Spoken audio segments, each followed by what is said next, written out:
본 방송에서 제공하는 투자 정보는 투자 판단에 대한 조언입니다. 방송에서 제공하는 주식의 가치, 가격 상승 및 하락에 대해서는 방송사에서 보장하지 않습니다. 시청자 여러분 안녕하세요. 월간 서울경제 진행의 이가은입니다. 작년 고공행진했던 2차 전지 섹터가 연초에는 성장통을 겪으면서 잠시 주춤하는 모양새인데요. 그럼에도 불구하고 개인 투자자들은 지금이 기회다라면서 저점 매수를 좀 노리시는 분들도 많이 계실 겁니다. 이 충전과 방전 사이 2차 전지 섹터에 대해서 전반적으로 점검해 볼 거고요. 올해는 어떤 전략 세워가면 좋을지 함께 들어보도록 하겠습니다. 오늘 도움 말씀에는 KR 리서치 김대준 대표 자리해 주셨습니다. 대표님 어서 오세요. 네, 안녕하십니까. 네, 오늘 또 처음 뵀는데 잘 부탁드립니다. 네, 고맙습니다. 네. 네, 그럼 오늘 첫 질문부터 좀 드려보도록 할게요. 네. 일단 2차 전지주들이 올해 연초 들어서 좀 이제 성장통을 좀 겪고 있는 것 같아요. 그렇죠. 그래서 실적이 나왔는데 실적도 기대에 좀 미치지 못하는 부분들도 많이 있었던 것 같아서 일단 2차 전지 전반적으로 올해는 좀 어떻게 흘러갈 것으로 보시는지 궁금합니다. 먼저 결론부터 말씀드리게 되면 올해는 2차 전지 업종에 대한 주가 상승을 기대해 볼 만한 자리에 있다라는 말씀을 드리고요. 네. 제가 막연하게 주가가 올라갈 것 같다 이런 느낌에서의 내용보다는 제가 시장에 오래 있으면서 주식 투자 관점에서의 접근을 해볼 때 네. 주식은 일정한 패턴을 가지고 움직이는 경향들이 있거든요. 그렇다 본다면 지금 2차 전지 산업에 대한 올해 한 해 네. 어떤 흐름에서의 다시 이슈가 부각될 만한 자리이기 때문에 관심을 가져야 된다는 첫 번째로의 설명을 드리고요. 좀 세세하게 왜 가져야 되는지 또 어떠한 내용으로서 2차 전지 업종에 대해서 우리가 접근해야 되는 여기도 한번 자세하게 한번 살펴보도록 하죠. 네, 일단은 이슈가 다시 부각받을 수 있는 자리다라고 말씀을 좀 해주셨는데 네. 그러면요 2차 전지가 가려고 하면 어떤 조건들이 좀 필요할 수 있잖아요. 그렇죠. 뭐 배경이나 조건 이런 건 좀 어떤 게 있을까요? 두 가지입니다. 2차 전지 업종에 대한 대부분의 종목들은 네. 이제 셀사를 제외하고요. 소재 업종의 종목들에 개인 투자자들 많이 투자되어 네. 있으십니다. 그렇죠. 소재 업종이 가기 위해서는 개인 투자 위주의 종목으로 투자되어졌기 때문에 네. 첫 번째로 예탁금이 늘어나야 됩니다. 아 예탁금. 지금 예탁금 구조 수치를 판단해 보게 되면 지난 12월부터 예탁금이 점진적으로 조금씩 늘어나면서 57조 원 수준까지 증가했다가 최근에 50조 원 상방 수준에서 네. 머물러 있어요. 지난해 2차 전지 업종이 가장 그 주가의 흐름이 좋았던 지점에서의 시기가 네. 지난해 7월, 8월 이때 이제 그 2차 전지 소재 업종의 주가가 가장 좋았죠. 이때 고객 예탁금 수준이 57조, 60조 여기 왔다 갔다 하는 금액이었습니다. 그럼 거의 다 온 거 아니에요? 이게 몇 조 원의 차이에 따라서 시장에 매기가 오고 매기가 오지 않고의 흐름이 나타난 것입니다. 그래서 제가 보는 관점에서 네. 2차 전지 업종에 대한 흐름이 오기 위해서는 시장에 유동성이 들어와야 되거든요. 이 유동성은 고객 예탁금이고요. 고객 예탁금이 55조 수준으로의 위치해 있을 때 2차 전지 업종에 대한 붐이 만들어질 수 있다는 첫 번째 조건식이라는 말씀을 드리고요. 네. 두 번째이죠. 네. 두 번째는 중요한 내용인데 뭐냐면 어떤 산업의 흐름이 변화하기 위해서는 수출이라든가 또는 수출과 관련된 어떤 성장과 관련된 내용의 신장이 일어나야 됩니다. 2차 전지 업종에 대한 최근에의 수출 기조적 상황을 살펴보게 되면 네. 지난 그 11월이죠. 네. 8개월 만에 플러스로 수출 성향이 변화했습니다. 지난 12월에. 그리고 12월에는 네. 보합 수준에서 그러니까 2달 연속에서 수출 데이터가 증가하는 추세를 보여주게 되면 그 산업은 성장으로 전환한다라고 보통 판단을 하는 것이거든요. 네. 우리가 반도체에 대해서도 지난해 2, 4분기 즈음에서 반도체 수출이 저점을 찍고 전환한다는 뉴스의 그 내용들 많이 들으셨을 겁니다. 네네. 그러면서 주가적 측면에서도 반도체가 지난 2, 4분기에서부터 턴어라운드 하는 시점에서의 흐름이 나타났거든요. 네. 2차 전지 업종 같은 경우에도 돈이 들어오고 그 다음에 산업의 성장으로의 전환, 턴어라운드가 만들어지기 위해서는 수출 데이터의 확인 과정이 필요합니다. 11월에 8개월 만에 플러스로 반전된 2차 전지 수출이 있었고요. 12월에는 아쉽게도 보합 수준의 수출이 나왔고요. 네. 1월에는 약간 감소 추세를 보여줬습니다. 보합 수준이었거든요. 그렇다 본다면 3월에 나올 2월 데이터의 수출 데이터가 어떻게 나오느냐가 굉장히 중요한 시점에서의 상황이라고 볼 수 있겠고요. 네. 연속된 지점에서의 수출 데이터가 2달 또는 길게 볼 때 3달의 확인 과정을 거치게 되면 그 산업은 성장 추세로의 전환이 된다라고 볼 수가 있습니다. 그럼 여기서 하나 우리가 유추해서 판단해 볼 만한 내용이 있을 수 있겠죠. 예탁금은 네. 55조 수준으로의 복귀는 하지 못했지만 네. 지난해 45조에서 48조 수준에서의 예탁금 그 금액 대비해서 네. 최근래에서의 예탁금은 이전 대비해서 늘어나고 있다라는 네. 측면으로 해석이 가능하죠.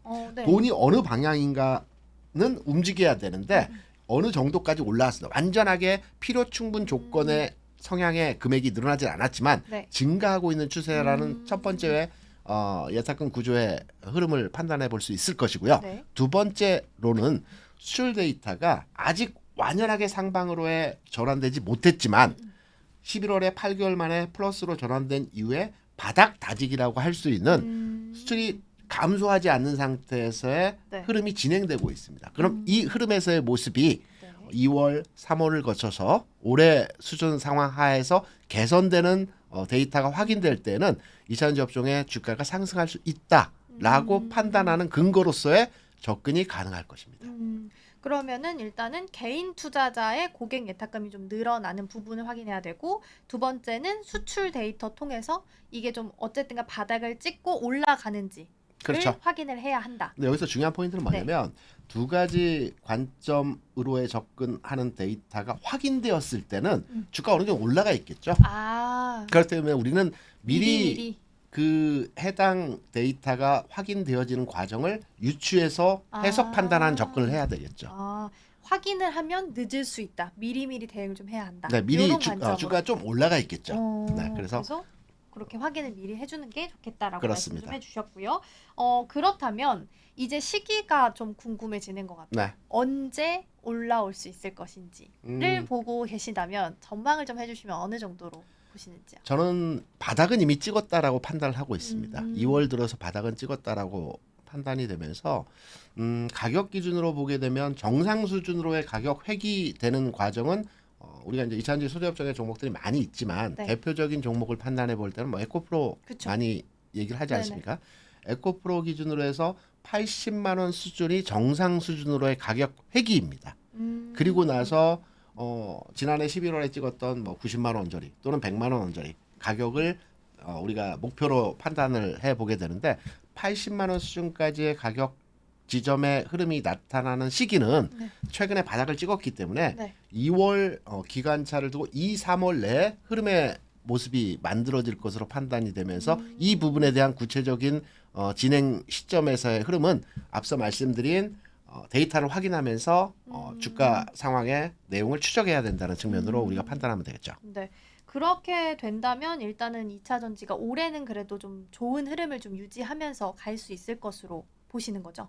그렇게 판단하고 있습니다. 투자 포트폴리오 측면에서도 네. 올 한 해는 네. 개인적으로 2차전지 섹터에 대한 비중을 좀 늘려가는 한 해로의 접근을 하고 있거든요. 네. 그래서 지금 완전한 바닥의 최바닥은 지나갔지만 지금의 수준도 굉장히 저평가라고 판단해 보기보다는 낙폭과대에 의한 주가 전환이 나타날 수 있는 지점에서의 가격 수준이기 때문에 관심을 가지셔도 된다는 측면으로 해석이 가능하죠.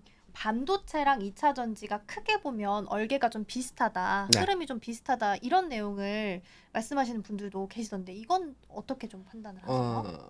반도체는 네. 반도체 내에서의 흐름을 이제 우리가 지켜보게 되면 전통적인 반도체 업종의 대장주는 이제 삼성전 하이닉스라는 종목이죠. 네네. 그리고 최근에 들어서 움직임의 그 탄력적인 상황을 보여주는 업종의 종목들 장비주, HBM 반도체 관련주들 네. 이런 종목들의 주가 움직임이 많이 나타나고 있죠. 네. 2차전지 업종, 반도체 업종의 주가 상황에서의 흐름을 보게 되면 전통적인 그 대장주라고 하시는 삼성 하이닉스는 별도의 개념으로 지수 연동된 흐름에서의 주가 움직임이 나타나고 있고요. 네. 개인 투자자 선호하는 HBM 반도체라든가 장비 소부장 내에서 장비 관련 종목들이 강할 때에는 네. 2차전지 업종의 종목들이 다소 쉬어가는 모습을 보여주고 2차전지 업종의 종목들이 강할 때는 반도체 업종의 종목들이 다소 쉬어가는 형태에서의 모습을 보여줍니다. 이것은 왜냐하면 네. 제가 앞서 말씀드린 대로 시장의 유동성, 그러니까 고객 예탁금 있죠. 네. 아직 50조 원 초반의 예탁금으로서는 반도체와 2차전지를 함께 부양시킬 수 있을 만한 돈의 여력이 안 되기 때문에 한쪽으로 돈이 쏠렸다가 한쪽 방향은 좀 풍선 효과처럼 네네네. 좀 눌리는 형태에서의 모습이 나타나고 이런 상쇄 되는 과정에서의 주가 움직임이 나타나기 때문에 네. 두 그룹의 얼개가 비슷해서 동반의 흐름이 나타난다. 이 부분은 물론 중장기적인 패턴의 흐름을 보게 되면 비슷할 수는 있겠지만 네. 단기적인 하루하루의 주가 움직임 측면에서의 내용을 판단해 볼 때는 네. 시소 양상의 주가 상황의 모습이 전개되는 경우들이 많이 있다. 그러면 유동성에 한계가 있기 때문에 그렇게 풍선 효과처럼 상쇄돼서 나타나는 거라고 그렇죠. 볼까요? 왜냐하면 시장에서는 그 완벽하게 지수가 상승하고 전체 종목들이 다 움직이기 위한 유동성의 수치는 60조 원 이상이 되어야 됩니다. 그런데 지금의 50조 원 내외 금액으로는 네. 전체 종목을 부양시키기보다는 한 섹터의 종목들이 올라가게 되면 다른 섹터는 좀 쉬어가는 구간. 이렇게 오르내림의 과정이 반복되면서 저점을 높여가는 구간에서의 모습들이 많이 나타나겠죠. 그렇군요. 그러면은 국내 2차 전지주들은 보통 테슬라 이슈랑 좀 영향을 많이 받으면서 움직이는 경향이 좀 있잖아요. 그렇죠. 그리고 테슬라가 어제 또 모델 Y를 $1,000 정도 인하하겠다라고 이야기를 하기도 했습니다. 그렇다면 테슬라의 전망도 좀 같이 봐주신다면 어떻게 좀 보세요? 테슬라는 개인적으로 판단할 때 저점을 찍었다라고 판단합니다. 앞서 국내 이제 반도체와 2차 전지가 시소 양상의 주가 흐름을 상호 네네. 움직임을 보여준다는 말씀드렸죠. 네. 미국 시장에서도 엔비디아의 주가와 테슬라의 주가가 상호 관계를 유지하면서 주가 움직임을 보여주고 있습니다. 그렇긴 하네요. 생각해보니까. 과거에도 그러한 흐름이었고 최근까지도 그러한 흐름에서의 맞아요. 모습이 나타나고 있습니다. 여기서 주요하게 우리가 판단할 지점에서의 내용은 엔비디아 실적이 다음 주 21일에 발표되죠. 물론 좋게 나올 겁니다. 그런데 시장에서 기대하는 기대치에 대한 내용은 기존의 엔비디아 실적치가 아주 가파른 상승의 흐름이 진행된 모습을 보여줬어요. 이번에도 실적이 좋겠지만 시장에서 기대하고 있는 시장에서 희망하고 있는 기대치의 수준만큼은 아닐 것이다. 매출과 영업이 일단의 수준이 높아지긴 하겠지만 우리가 보통 한계 효용 법칙이라고 하죠. 네. 어느 정도 상승하게 되면 상승의 기울기가 완만해지는 형태로의 모습이 진행될 수 있기 때문에 엔비디아 실적 이후의 상황은 엔비디아 주가 조정을 받을 수 있다라는 측면으로 해석이 되고요. 네. 그럼 테슬라로 넘어와서 네. 그럼 테슬라의 그 지난 그 실적 발표에 있어서 우리가 그 쇼크 수준에서의 그 내용이 발표되었어요. 그리고 주가도 여기에 대해서 영향을 받았고 최근에는 바닥에서 조금 올라오는 형태에서 모습을 보여주고 있는데 우리가 주식 투자할 때 단순하게 테슬라, 전기차 생산하는 회사, 전기차 판매 대수 라는 관점으로 주식을 접근하게 되면 실패할 확률이 높습니다. 테슬라는 기본적으로 전기차를 생산하는 회사이긴 하지만 테슬라의 실적과 사업 방향에 대한 부분을 우리가 판단해 보게 되면 테슬라가 2015년도에 그 전기차를 몇 대 정도 생산 판매했을 것 같습니까? 2015년도요? 네, 대략 한 8년 전, 9년 전 얘기죠. 100만? 지난해 180만 대 생산했고요. 그 전해에 160만 대였고요. 그 전해에 99만 대였고 그 전해에 50만 대였습니다. 그러면 2015년도에 5만 대였습니다. 5만 대밖에 안 돼요? 그렇죠. 그러니까 테슬라가 2023년도에 180만 대 약간 190만 대 가까이 이제 생산 판매를 했죠. 불과 8년 전에는 5만 대였고요. 이게 이제 2022년도 들어서면서부터 100만 대를 넘어섰고 160만, 190만, 올해는 210만, 220만 대를 예상을 하고 있습니다. 그러니까 테슬라의 그 정책적인 전기차 생산 판매 대수에 대한 규모는 기존의 2015년도, 2016년도 예상했던 수준에서 크게 벗어나지 않았어요. 테슬라에서 발표했던 2030년도까지 3천만 대를 생산 판매를 한다라고 하는데 2024년, 2023년 수준에서의 전기차 생산 판매 대수는 거의 예상치와 부합되는 수준에서의 판매 생산 대수를 보여주고 있습니다. 그러면 하나 더 짚고 넘어가야 될 부분이 있겠죠. 테슬라가 가격 인하를 계속하고 있어요. 네, 맞아요. 왜 그럴까요? 수익이 생각만큼 나오지 않으니까. 아니죠. 아니? 사업의 더 많이 방향을 팔까? 자동차 판매가 아닌 인프라 투자, 인프라 수익을 거두는 회사로의 변모하는 과도기적 성향이죠. 그러니까 자율주행과 관련된 건가요? 그 관점이 아니고요. 네. 테슬라의 지난 그 4분기 실적에 대한 내용의 데이터를 우리가 들여다보게 되면 자동차 판매를 해서 벌어들인 수익은 대략 190억 불 정도가 됩니다. 지난해 대비해서 크게 그러니까 성장하긴 했으나 네. 성장의 폭이 그렇게 크지는 않았어요. 가격 인하로 인한 네. 영향이겠죠. 네. 반면에 우리가 이제 기타 서비스라고 하는데 네. ESS 그러니까 에너지 저장 장치 테슬라에서 아. 계속 성장을 추진하고 있는 사업의 확장을 추진하고 있는 부분이 에너지 저장 네네. 장치죠. 우리가 이 이후에 꼭 자동차, 전기차로만 대응하는 것이 아니고 메가팩토리나 이런 어떤 이동이 가능한 네네. 전기 충전 장치를 가지고 그렇죠. 어떤 오지나 아니면 전기가 들어가지 않는 지역에서 전기를 생산하고 거기에서 사용할 수 활용하는 있게. 그런 저장 네네. 장치에 대해서 사업을 추진하고 있죠. 네. 이 부분이 그 지난해 35% 정도 성장을 했고요. 그 다음에 두 번째는 테슬라에서 추진하고 있는 게 슈퍼차저, 아, 충전. 충전소. 이 부분이 테슬라가 기본적으로 자동차를 많이 팔아서요. 미국 내면 5만 개 충전소가 있거든요. 네. 충전소 사업을 통해서 수익을 벌어들이겠다는 기본적인 테슬라의 사업 방향입니다. 정확하게 2023년도 기준으로 해서 테슬라의 매출 구조적 측면에서의 내용을 판단해 보게 되면 네. 자동차 판매로 한 수익이 75%예요. 네. 그리고 기타 서비스 앞서 말씀드린 ESS와 슈퍼차저 관련한 수익 부분이 25%입니다. 대략 이 25%의 수준은 최근래 성향에서 한 해 거의 30% 이상씩 성장을 하고 있어요. 올해도 굉장한 성장이 예상이 되고 있거든요. 네. 이 부분을 테슬라에서는 향후 2, 3년 내에 50대 50의 비중으로 가져가겠다라는 겁니다. 그러면 테슬라의 수익 구조는 자동차를 생산하고 판매해서 벌어들인 수익보다는 이미 자동차가 판매된 자동차들이 충전하고 네. 또는 이 부분에 대한 저장 장치를 통해서 이동하고 그쵸, 그쵸. 이런 부분으로 테슬라의 수익을 가져오겠다라는 측면에서의 사업의 방향을 우리가 판단해 볼 수 있거든요. 그러면 똑똑하네요. 그렇죠. 테슬라는 변화하고 있는 기업입니다. 그러네요. 그래서 지금 테슬라의 자동차 판매 대수가 정체되었다라는 측면으로 주가가 조정을 받고 맞아요. 뭐 시장에서 부각되지 네네. 못하고 있지만 시장이 바뀔 때 이러한 부분들이 부각이 되고 반영이 된다라면 다시 주가는 올라갈 수 있는 현상에서의 모습이 나타날 수 있다라는 측면이고요. 테슬라는 변화하고 있다라는 측면으로 우리가 판단해 보게 되면 네. 제가 말씀드린 요 관점으로 판단할 때 테슬라의 주가 지금 저평가일까요? 고평가일까요? 저평가요. 그렇죠. 왜냐하면 성장 산업에 대한 앞으로 나아갈 수 있는 부분에서의 네. 확장성이 크기 때문에 지금의 주가는 그쵸. 저평가라고 판단할 수도 수 있다. 있는 지점에서의 어. 흐름입니다.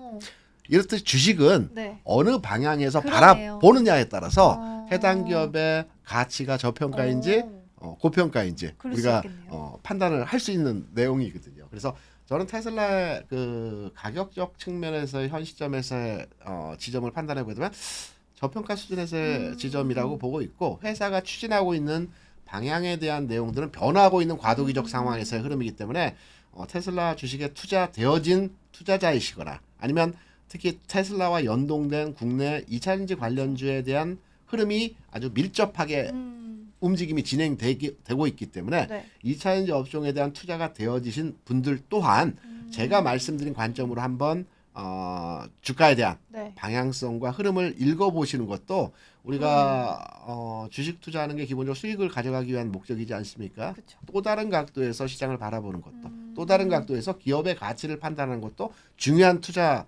관점에서의 내용이라는 측면에서 말씀을 드립니다. 말씀해 주신 것처럼 관점에 따라 물론 다를 수는 있겠지만 네. 자동차를 사는 거는 네. 자주 사는 게 아니잖아요. 그렇죠. 근데 반대로 뭐 충전이나 이런 부분은 차를 사면 무조건 뭐 하루에 한 번, 뭐 일주일에 뭐 몇 번이라도 반드시 해야 되는 부분이니까 생각해 보면 멀리 보면 훨씬 더 성장성이 있는 부분을 좀 초점을 맞추고 있다 그렇죠. 생각할 수도 있겠네요. 우리 이가는 그런 전기차를 타는지는 모르시겠지만 제가 전기차 타거든요. 아 그렇습니까? 네. 전기차 충전 전기차가 아닌데 내연기관인데요. 네. 전기차 충전 이 잭이라고 하나요? 맞아요. 잭 충전기. 네, 잭 자체가 테슬라 거하고는 맞아요. 호환이 안 된다고 맞아요, 그러잖아요. 맞아요. 네. 그러니까 테슬라는 꼭 테슬라 충전소에 맞아요. 가서 충전을 해야 된다. 이게 회사의 방향이죠. 독점적지. 우리가 예전에 아이폰 보면 지금 바뀌었지만 네. 그 충전 잭이 맞아요. 호환이 되지 않지 않습니까? 네네. 그래서 자기의 아이폰 잭만을 많이 팔았지 않습니까? 지금은 이제 호환되게끔 변하고 네네. 있죠. 요런 사업의 정책적 방향이죠. 그러면 2차 전지 관련주들이 굉장히 많은데 뭐 예를 네. 들어 양극재, 음극재, 뭐 셀, 전해질, 그렇죠. 분리막 등등 많이 있는데 이 중에서도 관련주가 전반적으로 같이 좀 기대를 받아갈 수 있는 자리인지 아니면 뭐 양극재가 좀 비중이 좀 크니까 그 부분을 좀 집중하는 것이 더 좋을지 어떻게 좀 보세요? 우리가 주식을 투자할 때 네. 제가 하나 여러분께 팁을 드리고 싶은 부분이 이거입니다. 시장에서 가장 뜨거웠던 종목들이 한 번씩 나타납니다. 네, 그렇죠. 그리고 나서 이 뜨거웠던 종목들의 열기가 식습니다. 네. 그리고 흐름이 바뀌어서 과거에 뜨거웠던 종목이 다시 움직이는 시점이 나올 수 있습니다. 네. 이때 어떤 종목을 선택하느냐의 초이스의 문제거든요. 네. 주식시장에서는 항상 과거의 대장주였던 종목들이 새로운 시장이 만들어졌을 때 또 간다라는 측면에서 움직일 때는 과거의 대장주가 미래의 대장주입니다. 잘 바뀌지 않습니다. 이게 선점이고요. 인식입니다. 시장에서 받아들인 내용이거든요. 과거에 우리가 이제 그 뭐 셀사의 주가도 많이 좋았지만 단기간에 주가 움직임이 강했던 그 섹터라고 한다면 그 소재 관련 종목의 흐름이 굉장히 좋았죠. 소재 관련 종목 내에서도 에코프로 관련 종목의 그쵸, 주가 그쵸. 흐름이 굉장히 탄력적인 흐름에서의 모습이 나타났습니다. 그래서 향후에 2차전지 업종의 분위기가 만들어지고 예탁금이 늘어나고 수출이 개선되는 데이터가 나오면서 시장의 분위기가 2차전지 업종으로 바뀌었을 때 대장주를 어떤 종목으로 찾아야 될까라는 측면에서 판단해 보게 되면 네. 과거에 강했던 종목이 미래에도 강하게 될 것이라는 측면으로 첫 번째로의 시장 접근을 해볼 수 있을 것이고요. 네. 다만 여기에 이제 그 에코프로 같은 경우에는 가격적인 측면도 있고 또 새로운 이제 탄력주에 대한 관심이 요구되는 부분들도 많이 있으십니다. 왜냐하면 과거에 그 에코프로와 에코프로 BM이 주가가 강했지만 여기에 네. 반해서 포스코 퓨처엔 같은 종목들은 후발주이긴 그쵸. 하지만 이후의 주가 탄력은 더 강했던 측면에서의 흐름들이 나타났거든요. 네, 네. 그래서 제가 팁으로 하나의 종목을 더 말씀을 드리게 되면 최근에 이제 코스모스 인소재 같은 종목은 네. 최근 내에서의 주가의 움직임에서 있어서 가장 빠릅니다. 대장주는 아니겠습니까? 그러니까 대장주는 우리가 보통 리딩 컴퍼니라고 선도주라고 합니다. 시장을 끌고 가는 종목이거든요. 네네. 대표주이기 때문에. 그래서 이 대표주 성격에서의 종목은 당연히 에코프로 중심으로 한 대장주가 만들어지겠지만 네. 주가 수익률 측면에서 좀 더 가볍고 좀 더 멀리 가는 측면에서의 내용을 판단해 보게 된다라면 최근 내에서의 주가 움직임 측면에서 가장 그 하방 경직과 상승의 각도와 기울기 측면에서 가장 빠르다고 볼 수 있는 코스모스 신소재는 우리가 한번 에코프로와 코스모스 신소재는 같이 놓고 들여다봐야 될 종목이라고 판단하면서 질문해 주신 내용에 이제 답을 드리면 네. 양극재, 음극재, 분리막, 전해질 네. 뭐 관련주들 많이 있습니다. 그런데 이산지 가기 위해서는 전체 이산지 내에서의 구조적 측면에서의 50% 가까이 차지하고 있는 양극재가 먼저 움직일 그쵸. 거고요. 움직임이. 그렇죠. 네. 그리고 나서 뭐 음극재, 전해질, 분리막 관련해서는 이산지 내에서의 비중 자체가 그렇게 크지 않습니다. 이 종목들은 시장이 혼재되었을 때 개별 종목 이슈로의 움직임은 나타날 수 있겠으나 네. 산업 전체가 움직일 때는 탄력도 측면에서는 가장 핵심 부위 메인스트림에 있는 주요 종목의 흐름이 강할 수 있기 때문에 네. 양극재 종목을 보셔야죠. 실제로. 네. 과거의 대장주가 또 간다는 관점에서 보면 다시 한번 좀 에코프로를 좀 주의 깊게 봐야 되고 그렇죠. 또 비슷하게 좀 가볍게 움직이는데 탄력 있게 좀 갈 수 있는 걸로는 코스모신 소재를 보면 좋겠다라고 맞습니다. 말씀 좀 해주셨습니다. 그러면 에코프로 이야기가 나왔으니까 이번에 실적 발표하면서 네. 이제 액면 분할 네. 이야기 나왔고 또 에코프로 BM 같은 경우 코스피 이전 상장 기대감 받으면서 계속해서 그래도 나쁘지 않은 흐름을 좀 이어가고 있는 상황인 것 같아요. 네. 그렇다면 지금 이 시점에서는 어떻게 판단을 해야 될지 궁금해요. 지금 저점이야, 매수 타이밍이야 라고 판단을 해야 될지 아니면 조금 더 기다렸다가 들어가야 될지 본다면 어떤 게 맞을까요? 액면 분할과 네. 이전 상장에 대한 이슈만을 놓고 해당 기업에 대한 가치 평가 또는 주가 방향에 대해서 우리가 해석을 해볼 때는 단순하게 뭐 악재다 호재다라는 관점으로 접근하기보다는 과거에 네. 해당 이슈로의 흐름이 진행되었던 종목들의 주가를 추적해서 지금의 주가를 맞추어서 한번 예상을 해봐야 될 것입니다. 먼저 우리가 네. 액면 분할에 대한 내용으로 네. 한번 판단해 보겠습니다. 기본적으로 주식시장에서 액면 분할하는 이유는 여러 가지 요인이 있겠지만 가격적으로 고가권에 올라갔기 때문에 유동성 그쵸. 확보 측면에서 액면 분할을 하는 것이거든요. 네, 네. 소형주는 개별 종목은 네. 액면 분할이 아니고 주로 무상 증자를 합니다. 유동성 확보. 그러니까 네. 거래량이 많지 않고 고가이기 때문에 좀 접근이 용이하게 만들어주기 위해서 소형주는 무상증자라고요. 대형주는 액면 분할을 하는 것입니다. 이거는 미국도 그러합니다. 미국 같은 경우에도 최근에 한 3년 사이에 엔비디아도 액면 분할했고요. 네. 테슬라도 액면 분할했습니다. 네. 제가 여기서 하나 여러분 힌트를 하나 드리면 테슬라와 엔비디아도 네. 액면 분할하고 3개월 내의 주가 흐름을 추적해 보게 되면 네. 상승했습니다. 오. 국내 기준으로 가지고 와서 한번 판단해 볼까요? 네. 국내에서 이제 여러분께 쉽게 이제 확인할 수 있는 내용을 말씀드리기 위해서 최근에 대형주대에서 액면 분할한 종목은 대표적인 카카오죠.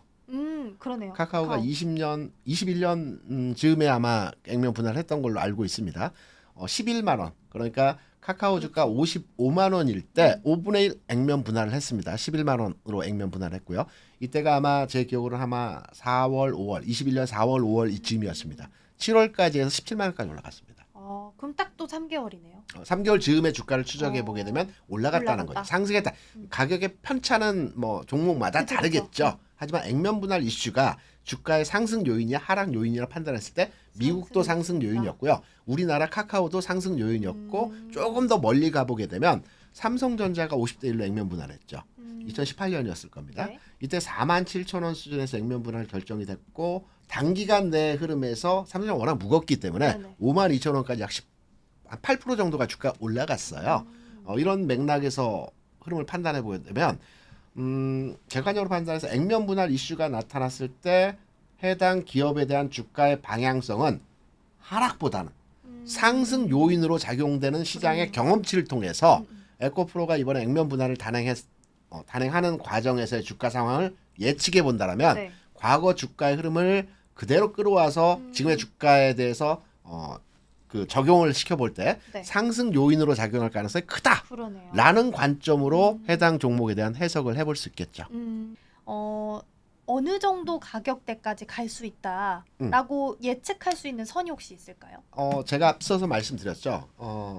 에코프로 그러니까 2차전지 소재 업종에 가기 위해서는 단순하게 액면 분할 그러니까 에코프로만 주가가 움직여서는 전체 산업에 부양을 시킬 수가 없습니다. 앞서서 두 가지 말씀해주셨던 관점의 데이터가 필요 충분 조건으로 네네. 충족이 되고요. 네. 여기에 탄력을 주는 내용에서의 흐름이 액면 분할이 되겠죠. 그래서 앞서 말씀드린 대로 80만 원 수준까지의 주가 원위치 과정에서의 흐름은 네. 뭐 길지 않은 시간 내에 흐름이 나타날 것으로 판단이 되고 있고요. 이 수준에서의 가격에서 뭐 100만 원을 넘어갈지 아니면 그 이전의 고점이었던 뭐 140만 원 지금까지 올라갈지 이거는 그 80만 원 수준의 영역에 도달했을 때 판단되는 흐름이기 때문에 지금의 주가는 바닥을 찍고 상방으로 전환되는 과정에서 진행이 되고 있다. 여기에 여러 가지 좋은 뉴스들이 덧붙여지고 있죠.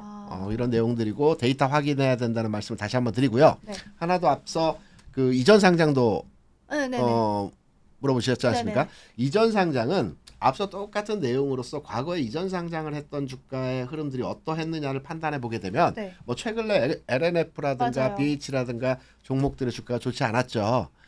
이전에도 그러니까 좀 시간이 지난 이전의 그 상황을 판단해 보게 되더라도 셀트리온이 코스닥에서 거래소로 넘어왔거든요. 네. 이게 2016년 아마 즈음으로 제가 기억을 하는데 이전 상장이 되고 나서부터 주가 빠졌습니다. LNF도 주가 빠졌죠. 네, 왜 맞아요. 빠질까요? 시장에서는 코스닥에서 거래소로 넘어오게 되면 패시브 자금이 들어와서 주가 올라갈 올라갈 수 것이다. 있다라고 네. 많이들 얘기합니다. 맞아요, 잘못된 맞아요. 판단이거든요. 왜 빠질까요? 그러게요. 근데 저는 패시브 자금이 들어와서 당연히 올라갈 거라 생각했는데 사실 시장 기대치를 미치지 못하면서 LNF도 좀 많이 빠졌잖아요. 그게 아니고요. 패시브 자금만을 판단하는 것은 딱 하나만 보는 겁니다. 패시브 자금만 본다? 그러니까 긍정 요인이지 않습니까? 그렇죠, 그렇죠. 시장에서 바스켓에 걸려 있는 종목에 대한 비중을 조절하는 그쵸? 과정에서 기관의 매수가 네네. 들어올 수 있기 때문에 네. 이거는 긍정으로 판단하는 기준에 아주 작은 하나만 보는 건데요. 기관 투자자. 제가 이제 기관에서 오래 있으면서 그 1조 2천억 정도 규모의 펀드도 운용을 했었거든요. 네. 그렇다면 패시브 자금에 대한 주가 상승 요인보다는 네. 롱숏 전략에 의한 주가 하락 요인이 더 큽니다. 이건 뭐냐면 코스닥에 있던 종목이 거래소로 편입이 되었어요. 네. 기관 투자자들이나 외국인 투자자들은 코스닥에 종목을 편입해서 그 종목 중심으로 펀드를 구성하기보다는 거래소에 있는 종목 중심으로 한 포트폴리오 네, 구성을 네. 주로 많이 하거든요. 네. 그러면 코스닥은 일반적으로 개인 투자자들의 투자 비중이 높은 시장이지 않습니까? 네. 그러하기 때문에 거래소 시장 대비해서 동일 업종의 종목이다 하더라도 가격적인 고평가라고 해야 될까? 높은 가격의 위치를 보통 점하고 있습니다. 개인의 그러니까 매도보다는 매수의 위치에 주로 투자되어지기 때문에 네. 코스닥에 있는 종목은 동일 업종의 종목이라 하더라도 거래소 비해서는 좀 고평가이거든요. 이 종목이 그렇죠, 그렇죠. 거래소로 넘어오게 됩니다. 네. 그렇다면 기관 입장에서는 자기 바스켓에 있는 종목 내에서 적정 비율 가치를 이제 따질 그쵸. 겁니다. 그러면 기존의 2차전지 업종 내에서의 종목들이 펀드나 자기 바스켓에 걸려 있는데 적정 비율로의 가치로 평가해서 이 종목에 대한 그 운용을 하고 있는 과정에서 고평가된 종목이 들어오게 되면 네. 기관이 가장 많이 하는 전략이 롱숏 전략이지 네. 않습니까? 거래소 간 코스닥 간 네, 또는 네. 종목 간 또는 반도체와 전기전자 간 이런 상대 거래 대상 집단 대비해서 고평가 네, 네. 저평가를 통해서 매매하는 게 롱숏 전략인데요. 높은 가치를 가지고 있는 종목이 기존의 그 일반적인 평균화된 가치의 종목으로 들어오게 되면 네. 가치 평가 기준에서 고평가된 종목을 매도하고요. 저평가된 종목을 매수하게 되는 자금이 패시브 자금 대비해서 훨씬 많습니다. 그래서 거래소로 넘어오게 되면 성장통이라고 하죠. 일정 과정에서의 주가 조정 과정을 꼭 거쳐야 되는 흐름이 나타나게 되는 것입니다. 그래서 저는 기본적으로 길게 본다라면 네. 거래소 시장으로 넘어오는 게 긍정적으로 판단이 되나 단기적 시각 관점에서의 이전 상장과 관련된 내용에서의 흐름을 보게 되면 일시적인 성장통 과정에서의 주가 조정을 거쳐야 될 것이다.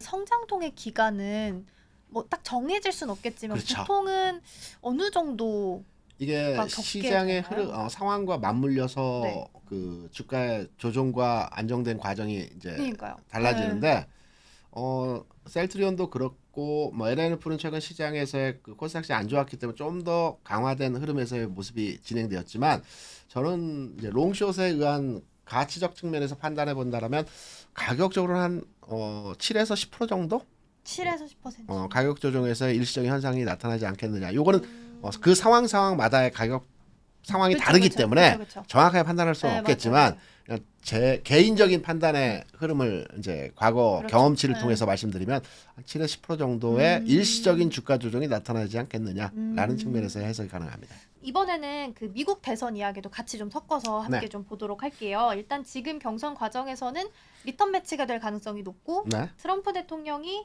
조금 더 우세한 자료 조사들이 좀 많이 나오고 있는 상황인데 만약에 그렇게 되면 지금 IRA법이 좀 위험해질 수 네. 있는 상황이잖아요. 그렇게 되면 또 2차 전지가 피해를 같이 보게 그렇죠. 될 건데 그렇다면 트럼프 대통령이 만약에 당선이 된다면 변화가 좀 많이 생기게 될까요? 그 강한 미국이 이제 트럼프 대통령의 모토이지 그렇죠. 않습니까? 근데 맞아요. 저는 올해 대선이 11월이지 않습니까?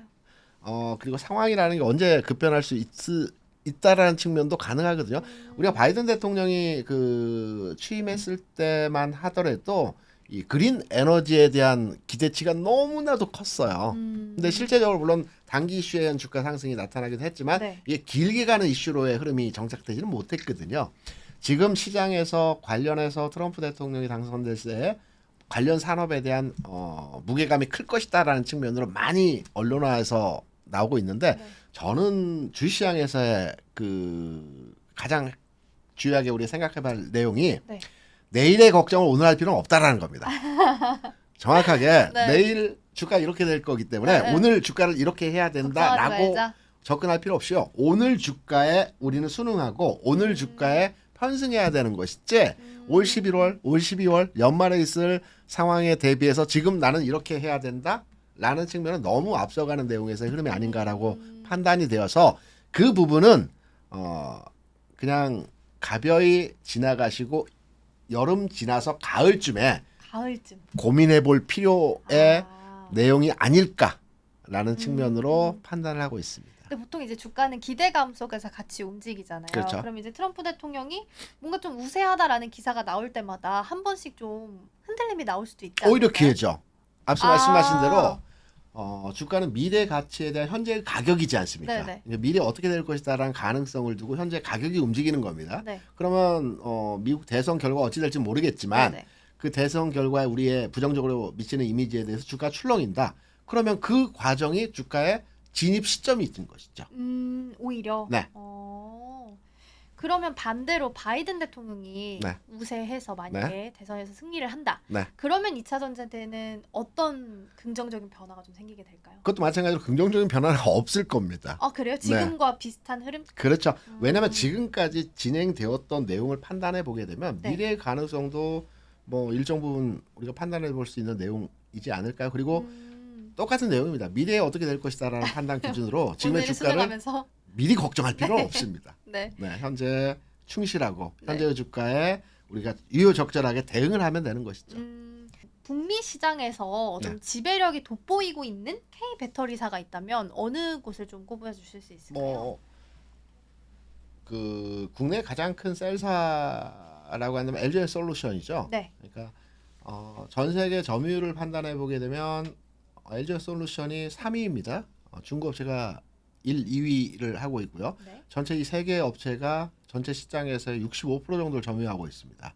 그렇기 때문에 이 3개 회사가 네. 전체 시장을 독식하고 있다라고 판단이 할 수도 있는 내용에서의 진행이죠. 네.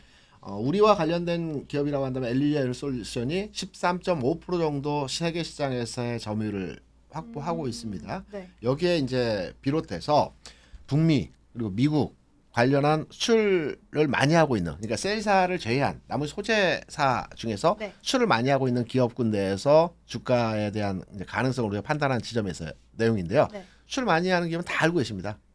에코프로비움이 가장 수출을 많이 하죠. 그렇죠. 그렇죠. 네, 그래서 당연하게 네. 북미 관련한 수혜 또는 기대 또는 앞으로 주가에 대한 긍정적 요인으로 판단을 할 때는 네. 에코프로 BM, BM. 에코프로 관련주가 북미 관련한 북미향 긍정적 요인으로 수혜를 가장 크게 받는 종목이라고 볼 수 있겠죠. 에코프로랑 좀 비교해 봤을 때 포스코홀딩스는 그래도 뭔가 탄력적인 움직임이 나오긴 좀 힘들다고 봐야 될까요? 아무래도 개인 투자자가 많이 들어가 있는 건 아니니까. 관점의 변화가 필요한 거죠. 그러니까 포스코홀딩스가 지난해 이산재 그 종목의 움직임이 진행될 때 동반해서 흐름이 네, 맞아요. 나타났어요. 같이 근데 지금 현재 가격 대비해서 판단을 해보게 되면 네. 포스코홀딩스는 여전하게 저평가 수준에서의 PBR을 보여주고 있습니다. 아, 그래서 앞으로는 네. 저는 이렇게 이제 말씀을 드려보고 싶어요. 지금 개인 투자자 중심으로 해서 포스코홀딩스에 대한 관심과 투자 가치에 대한 성향이 굉장히 높아진 상태입니다. 근데 네. 포스코홀딩스는 기본적으로 철강 회사이고요. 아, 기본적으로 2차 전지 관련, 그러니까 2차 전지 관련된 소재 산업에 대한 발굴과 개발을 하는 그쵸. 업무 역할이 맞아요. 부각이 되어서 주가가 상승한 거거든요. 절대적으로 철강업에 치중하고 있는 그러네요. 회사이고요.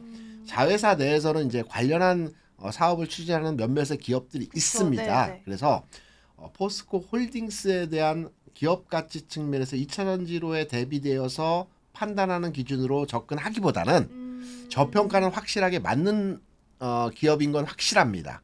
그래서 2차 전지에 대한 기대치보다는 저평가 종목으로의 접근 성향이 그러네요. 어떠한가. 그리고 단기적 성향에서의 주가가 움직이기보다는 이전에 포스코 주가 많이 아시지 않습니까? 네네. 그러한 흐름으로 회귀되는 과정에서의 주가 진행이 나타날 수 있기 때문에 제가 모두의 수출도 말씀드렸고 고객 예탁금도 말씀드렸고 또 액면 분할 등등등등을 말씀을 드리면서 2차전지 업종의 소재 관련주들의 주가 움직일 가능성이 크다라는 관점으로 시장의 전체적인 분위기를 읽어드렸는데 네.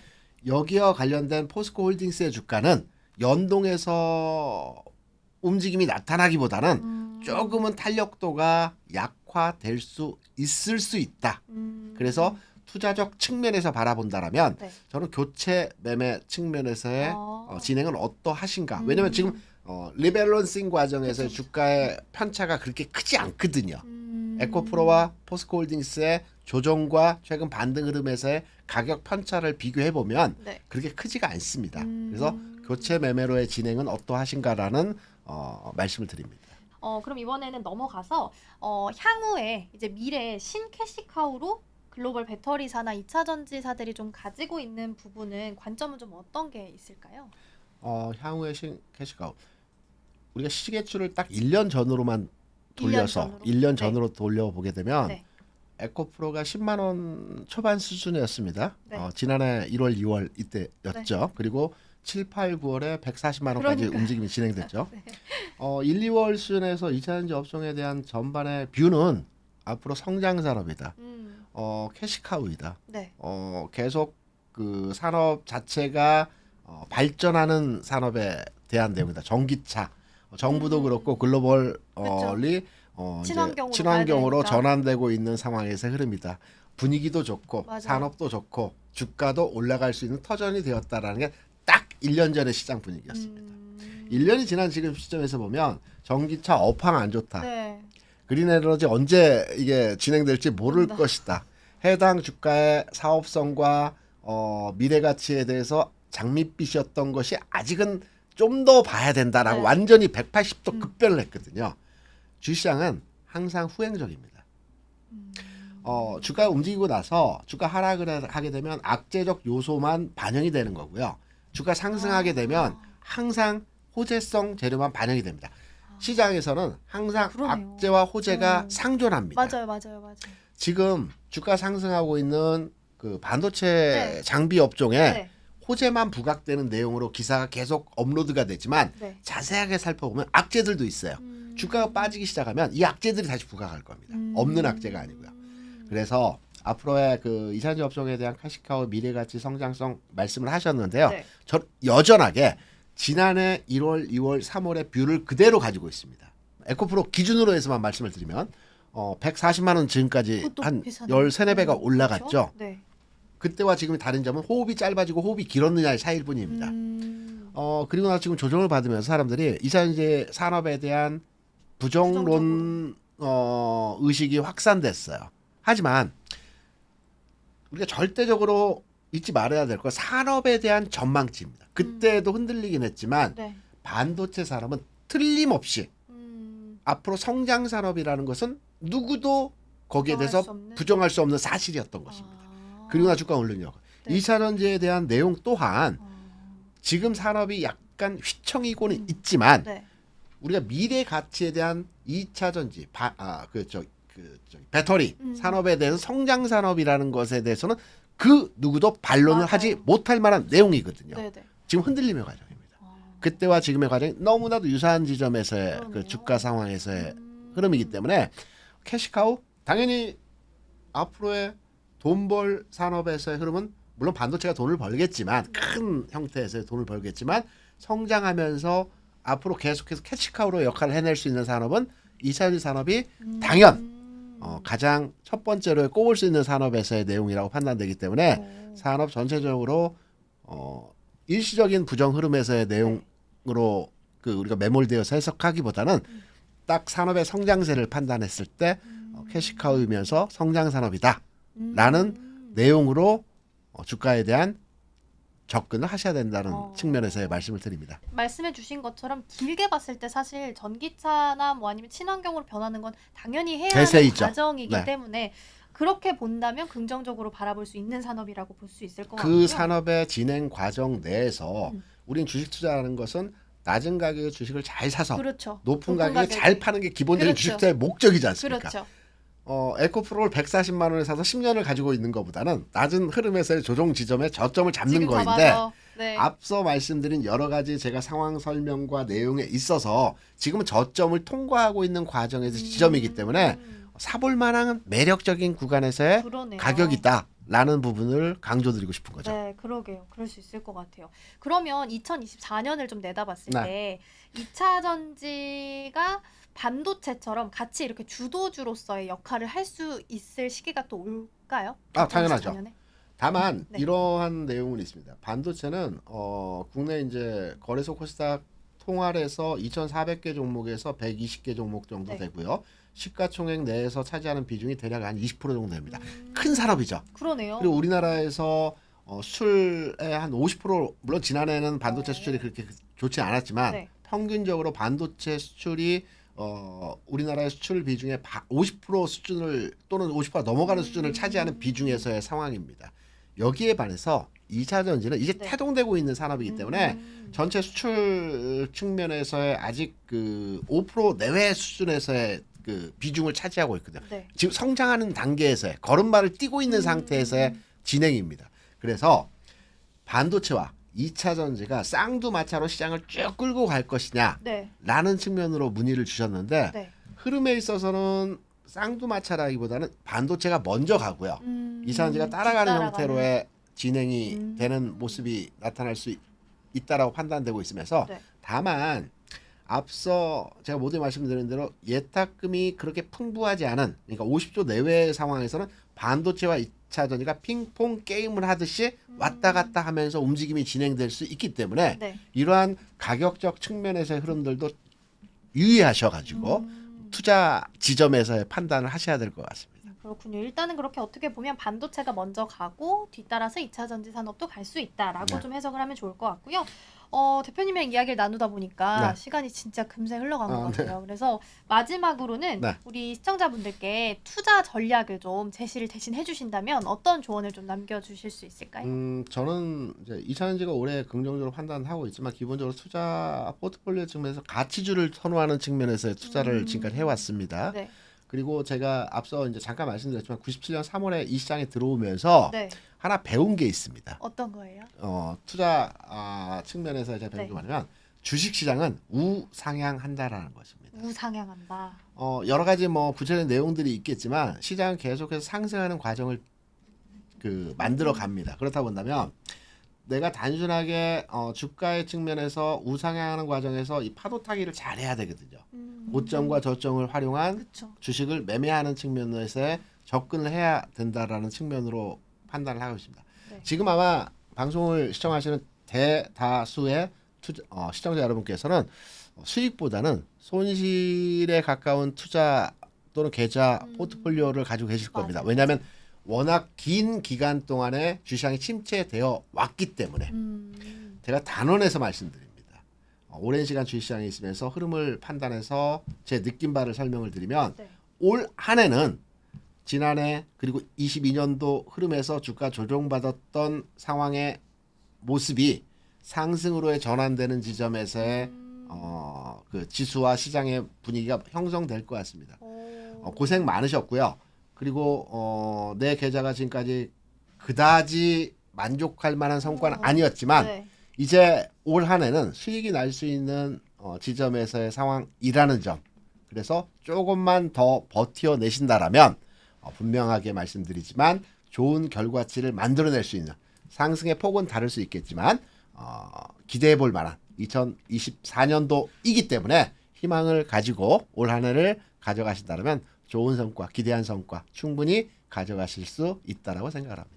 아무래도 올해는 그래도 좋은 장이 펼쳐질 거라고 좀 힘을 주셔가지고 아마 좀 포트가 파란불로 좀 짙은 분들께서는 좀 큰 위로가 되지 않으셨을까 싶습니다. 일단 2차 전지가 저점을 통과하는 구간이다라고 말씀을 좀 해주셨으니까요. 관심 있게 보시면서 좋은 자리에서 매수하시고 또 좋은 자리에서 매도하시면서 파도 타기 잘 하셨으면 좋겠습니다. 오늘 도움 말씀은 여기까지 듣도록 하겠습니다. 대표님 고맙습니다. 고맙습니다. 네, 오늘 대표님과 함께 2차 전지에 대해서 점검해봤고요. 올해는 어떤 전략을 세워가면 좋을지 함께 전략도 세워봤습니다. 2차 전지가 저점을 통과하고 있는 구간이고요. 또 성장통을 겪으면서 주춤하고 있지만 올해는 다시 한번 좀 반등할 수 있기를 기대해 보도록 하겠습니다. 저희는 다음 시간에 더 좋은 내용 준비해서 돌아오도록 하겠습니다. 시청해주신 여러분 고맙습니다.